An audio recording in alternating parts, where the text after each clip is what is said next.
사람은 살아가면서 누군가의 도움을 입지 않고는 살아갈 수 없습니다. 지가 혼자 큰 것 같아도 부모의 도움이 없으면 클 수 없었고, 자기 혼자 깨우친 것 같아도 스승의 가르침이 없으면 자기 혼자 그렇게 잘할 수 없습니다.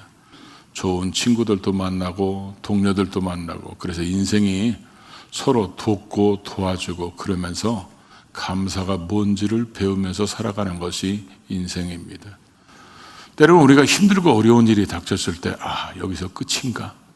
이런 상황이 있을 때 누군가 손을 내밀어줘서 내가 이 어려운 문제를 해결하게 되고 일어나게 되면 그런 사람들은 평생 기억하는 은혜자가 됩니다. 또 그 사람들에게는 평생 동안 은혜를 갚으려고 하는 것이 또 사람의 도리입니다. 오늘 본문에 보면 당시에는 불치병입니다. 나을 수가 없습니다. 그리고 모든 사람들이 지탄하는 그런 병이었습니다. 도저히 치료될 수 없는 그런 병에서 주님이 치료해 주셨다면 당연히 감사해야 되는 건데, 어떤 사람은 감사하고 어떤 사람은 감사하지 않고 있다는 것이죠. 자기들이 정작 주님의 능력이 필요할 때는 다 같이 큰 소리로 주님을 부르면서 우리를 불쌍히 여겨달라고 얘기하더니 주님의 능력으로 치료받고 나서는 주님 앞에 감사하는 사람보다는 감사하지 않는 사람들이 훨씬 더 많았다는 것입니다. 오늘 이들의 모습을 보면서 혹시 우리들 신앙 속에도 조금이라도 이들과 닮은 것이 있다면 다시 깨우치고 돌이켜서 우리의 신앙이 감사가 풍성한 그런 신앙들이 될 수 있기를 주의 이름으로 축복합니다. 저는 성경을 읽을 때 오늘 11절에도 이런 말씀이 나오죠. 예수께서 예루살렘으로 가실 때에 이 한센병 환자들이 있는 촌에 주님께서 십자가를 지러 올라가시면서 여기에 들리셨다는 것입니다. 들리셨을 때 이 사람들은 그런 예수님을 보고 예수님을 멀리 서서 큰 소리로 불렀다는 것입니다. 당시 이들은 멀리 설 수밖에 없습니다. 왜냐하면 그 병이, 당시 병은, 이 한센병은 불치병이고 그리고 또 전염병이고, 더군다나 유대인들의 더 가슴을 아프게 하는 것이 하나님의 형벌로 내린 병이라고 생각했기 때문에 이 한센병을 걸린 사람들은 이 동네하고 저 동네 그 경계, 사람들이 없는 곳, 이런 곳에 주로 모여서 삽니다. 그런 질병이 걸린 사람들이 예수님의 공생애가 거의 끝날 때쯤이니까 예수님에 대한 많은 소문들을 들었을 거예요. 그러다 보니까 예수님께서 병든 자들을 치료하시고 소경도 눈을 뜨게 하시고 이런 한센병도 치료하시고 죽은 자도 일으키시는 이런 얘기를 들었을 때 이들에게는 어쩌면 한 줄기 빛처럼, 그런 다 절망 속에서 한 줄기 소망의 빛이 비치는 것처럼 그 예수님을 우리가 한번 만날 수 있다면, 그 예수님을 우리가 한번 볼 수 있다면 우리도 낫지 않을까, 이런 기대감을 갖고 있는데 예수님이 그 동네에 오셨습니다. 그러니까 이들은 다 같이 예수님을 부릅니다. 이 10명이 부를 때 얼마나 그들의 목소리는 절규하는 목소리였을까요? 왜냐하면 이게 다시 올 수 없는 기회인지도 모르니까, 예수님이 여기서 그냥 지나가 버리시고 자기를 치료해 주지 않으면 우리 인생 가운데 이게 마지막 기회일 수 있지도 모르니까 그들은 예수님을 불렀을 거예요. 예수 선생님이여, 우리를 불쌍히 여기시옵소서. 그래서 여기서 선생님이라는 말은 사복음서 중에서 누가복음에서만 이 단어를 쓰였어요.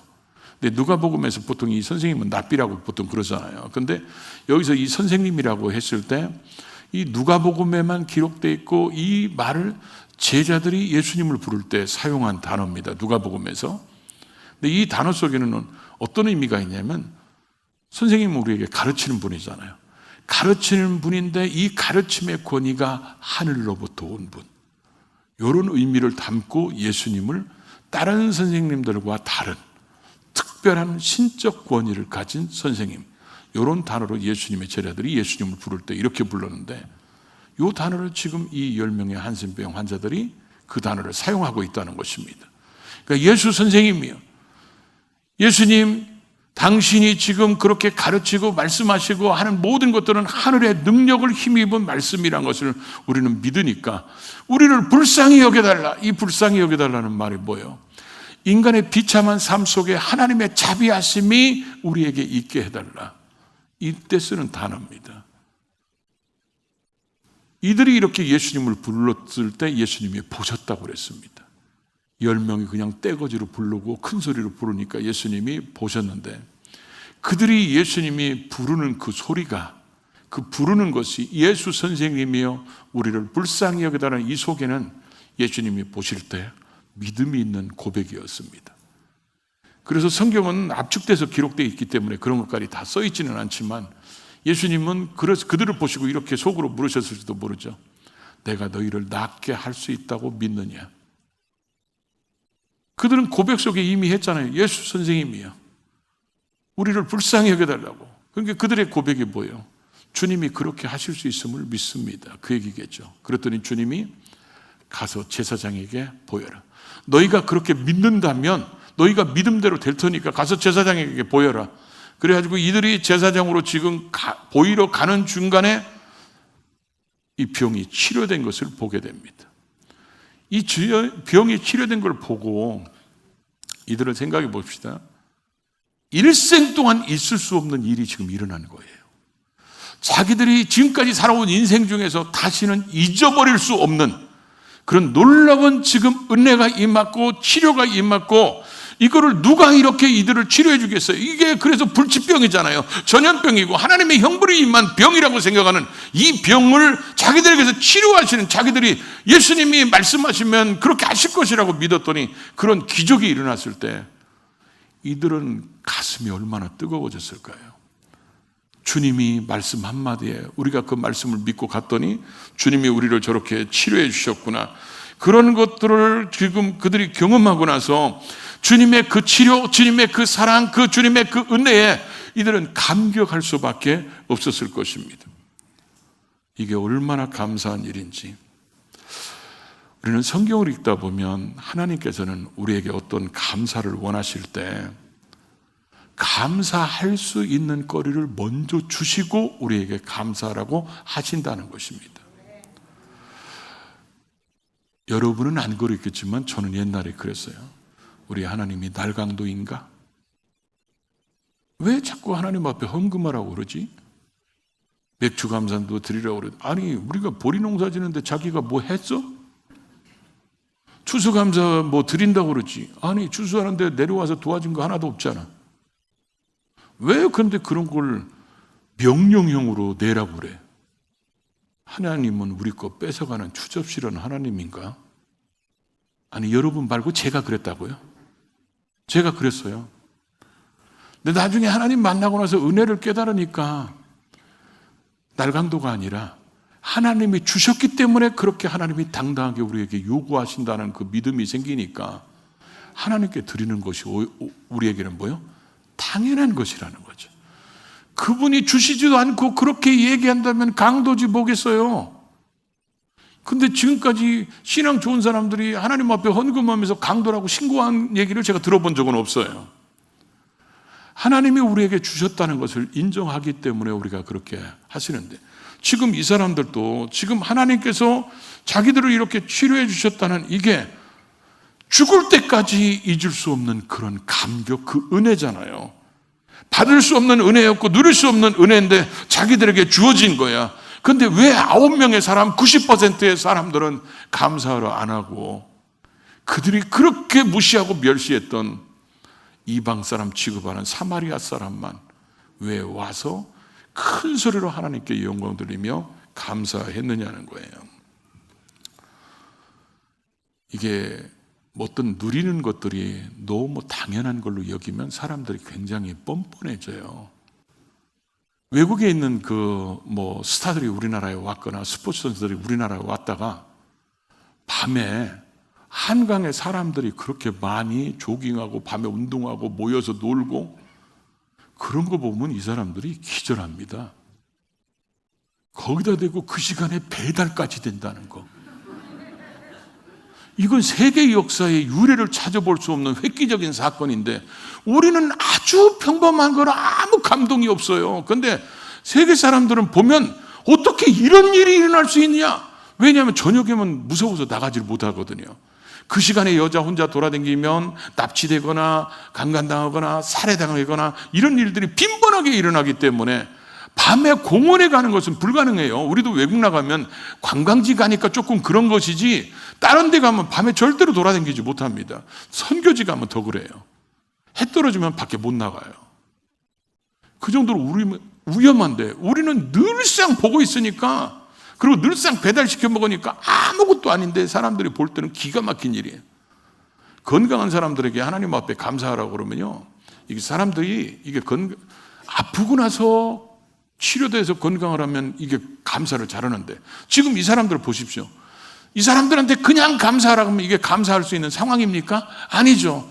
근데 이게 지금 불치병이다, 전염병이다, 하나님 앞에 형벌로 임한 병이라고 생각하는 이 병이 주님을 믿었고 주님 말씀 한마디에 이게 치료됐어요. 그러니까 이 사람들은 감사 안 할 수 없는 상황이에요. 지금 하나님이 감사거리를 만들어주고 감사하라고 얘기하는데 감사를 안 하고 있다는 거죠. 오늘 우리도 마찬가지예요. 여러분은 감사할 것처럼 지금 얼굴들이 그런데 우리도 마찬가지예요. 우리가 어떻게 하나님을 아버지라고 부릅니까? 죄인인 우리가 어떻게 죄 문제를 해결할 수 있습니까?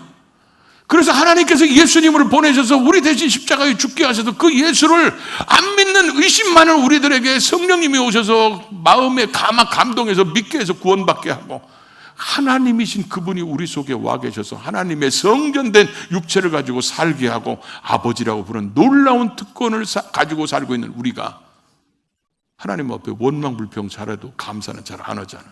그렇죠? 지금 이 사람들도 당연히 감사해야 될 그런 상황 속에서 같은 은혜, 같은 기적, 같은 감사할 상황에서 왜 어떤 사람은 감사하고 어떤 사람은 감사하지 않았을까? 오늘 우리가 가슴에 새기고 우리를 돌아봐야 될 그런 말씀이죠. 왜 9명의 사람들은 감사하지 않았을까? 그것도 다 유대인들이. 이방인인 한 사람만 이렇게 하나님께 감사했을까? 그 차이는 저는 우선순위 차이라고 생각합니다. 이들은 지금 다 똑같이 치료됐는데 9명의 사람들이 치료 안 된 게 아니잖아요. 주님이 한 사람이 감사하러 오니까 주님이 이렇게 말씀하시잖아요. 10명이 다 깨끗함을 받았는데 9명은 어디 갔냐는 거예요. 그러니까 10명이 다 치료받았다는 거예요. 그럼 이게 자기들이 이렇게 나병에서 치료받는 걸 자기들이 언제 본 적이 있습니까? 지금 주님 말씀 한마디에 이런 놀라운 기적이 일어났으면 당연히 지금 10사람이 같이 가서 주님에게 감사해야 되는데 왜 안 갔을까? 이 9명의 사람들은 양심이 화인 맞았을까요? 아마 제가 볼 때는 이 사람들도 갈등은 했을 것 같아요. 이거 주님 앞에 가서 감사를 해야 되는지. 왜 그러냐면 한 사람은 지금 가고 있잖아요. 한 사람은 하나님께 큰 소리로 영광 돌리며 주님 앞에 감사하러 가겠다고 지금 가가지고 주님 앞에 엎드려서 감사하고 있는데, 이 9명의 사람들은 양심이 다 어디 소풍 보낸 게 아니잖아요. 그럼 자기들도 양심이 있기 때문에 이게 지금 일어날 수 없는 일, 받을 수 없는 은혜가 지금 자기들에게 임했기 때문에 당연히 감사하러 가야 되는데, 주님이 뭐라고 그랬죠? 가서 제사장에게 보여라. 이 나병에서 치료받으면 제사장한테 가서 보여줘야 됩니다. 그래서 제사장이 치료가 완벽하게 됐다, 그렇게 허락을 해줘야 자기 집에 갈 수 있고 가족을 만날 수 있고 자식들을 볼 수 있다는 거죠. 근데 이들이 그렇게 그 나병 환자들끼리 살으면서 얼마나 가정으로 돌아가고 싶은 마음이 많았을까요? 얼마나 아내를 보고 싶고 자식들을 보고 싶고 가족과 같이 어울리고 싶은 그 마음이, 자기들만 지금 이렇게 버린 자식처럼, 저주받은 자식처럼 이렇게 살고 있는 그들이 지금 자기들이 치료받으니까 빨리 제사장한테 보여야 자기들이 자기 가족으로 돌아갈 수 있으니까 앞에 그럴듯한 명분이 하나 생겼죠. 먼저 제사장에게 보여야 하니까. 먼저 제사장한테 보여줘야 그 다음에 자기들이 뭐든지 할 수 있고, 예수님에게 감사하러 오는 것도 먼저 제사장이 보여주고 그러고 와야 되니까. 근데 이 사마리아 사람은 제사장한테 먼저 보여주는 것도 중요하지만 지금 주님의 능력으로 치료받았으니까 주님한테 먼저 감사하는 게 우선이라고 생각해서 이 우선순위 차이가 이 사람들을 갈랐다는 거죠. 우리는 인생을 살아가면서 이 당연한 것에 우리의 핑계거리를 많이 만들 때가 많습니다. 예를 들어서 우리가 부모님을 잘 찾아뵙고, 하나님께서 우리에게 계명을 주신 인간관계의 계명 중에서 첫 번째가 부모 공경이잖아요. 부모를 공경하면 네가 땅에서 원하는 것을 다 당근으로 걸어주셨어요. 땅에서 잘 되고 장수하는 것. 인간이 원하는 모든 것은 그 두 개 단어 속에 다 들어있어요. 그 정도로 부모 공경이 인간의 삶 속에서 1순위라는 것을 하나님이 말씀하시고 계시잖아요. 하나님 다음에 부모라는 것을 가르치고 있는데 우리도 정당한 핑계거리가 있죠. 직장 때문에 자식들을 돌봐야 되고 경제적으로 역력하지 못하니까 시간 되면 찾아뵈야지, 시간 되면 찾아야지. 항상 부모 공경하는 것이 마음으로는 1순위인데 행동은 2순위, 3순위로 밀려납니다. 그러다 보니까 자주 찾아뵙지를 못하는 거죠. 이렇게 말하는 저도 그럴 수 있죠. 우리가 그런 놀라운 하나님의 은혜를, 구원의 은혜를 입은 우리들이 내가 주를 위해서 내 인생을 드리면서 살아야지 이렇게 고백하는 우리들이, 저도 그런 사람 봤거든요. 중병에 있어서 정말 회복 불가능한데 하나님의 은혜로 살아나니까 자기는 이제는 일생을 주님으로 해서 살겠다 이렇게 얘기한 사람이 한 달도 안 돼서 변질되더라고요. 변질돼서 옛날에 아프기 전의 삶과 똑같이 돌아가는 거예요. 우리가 이제 그러면서 주님의 은혜를 받으면 그렇게 살겠다고 하면서도 직장 다니니까 직장에 매여 있어서 시간이 없어서 자식 키우고 나서 경제적으로 좀 여유가 생기면 그때 주를 위해서 일해야지. 항상 주를 위해서 일하는 것이 2순위, 3순위로 물려버리면 하나님 앞에 감사를 잃어버리게 된다는 거죠. 우리가 하나님의 은혜를 받은 우리들이 하나님 앞에 늘 감사하게 되면 우리의 삶의 모든 것 속에서 하나님의 손길을 볼 수 있어요. 하나님이 내가 먹는 것도, 마시는 것도, 입는 것도, 내가 자녀들과 같이 사는 것도, 이 가정도, 우리의 직장도, 우리의 삶의 터전도 이게 하나님의 손길이 임하고 하나님의 사랑이 임하고 있다는 것을 깨닫게 되는 거예요. 그게 보여지니까 그 삶 속에서 늘 감사가 넘치는데, 이런 하나님의 은혜를 우리가 자꾸 감사해야 될 것을 2순위, 3순위로 미루면 직장은 내가 다니는 거고, 직장 속에는 하나님이 함께 계시지 않고, 내가 어떤 일을 할 때는 거기는 하나님이 계시지 않고, 그러니까 내가 일하고 교회에 올 때만 주님이 계시고 교회 바깥에 나가면 주님이 안 계시고, 이런 생활을 한다는 겁니다.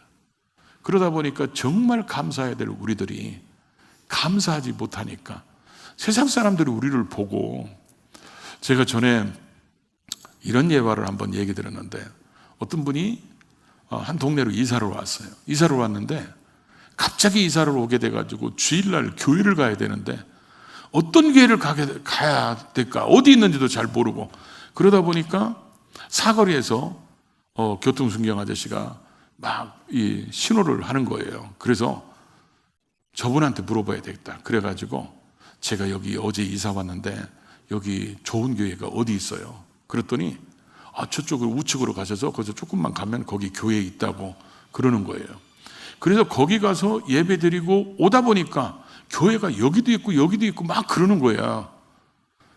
그래서 저 교통순경 아저씨가 그 교회 다니는가 보다. 그래가지고 그 교회가 너무 마음에 들어서 다시 와서 물어봤어요. 그 교회 집사님이세요? 그랬더니 아니, 저 교회 안 다녀요. 근데 왜 이 교회 저 교회도 있는데 왜 그 교회로 가셨어요? 그랬더니 내가 여기서 오랫동안 교통경찰을 하다 보니까 다른 교회 사람들은 다 얼굴을 찡그리고 오는데 그 교회 사람들만 다 웃고 나온다. 그래가지고 그 교회가 좋은 것 같아서 그로 가라고 그랬다는 거예요. 제가 이 예화를 듣고요, 저 방화예배당에 지금은 없는데 거기에다가 문에서 딱 나오면 뭐라고 쓰느냐면, 당신의 웃는 얼굴이 우리 교회 전도지입니다, 이렇게 써놨어요. 이게 감사가 넘치면 여자들은 화장도 잘 받거든요. 감사가 넘치면 소화도 잘 돼요. 그래서 제가 이게 몸매가 이 지경이 된 거예요. 자꾸 행복해지는 거예요. 감사가 넘칠수록. 그래서 가정도 행복해지고 삶과의 관계 속에서 다 행복해지는데, 감사가 사라지면 거기에는 반드시 찾아오는 게 있어요. 그게 뭐냐? 짜증이 나는 거예요. 짜증오고 원망하고 불평하고 막 생기는 거예요.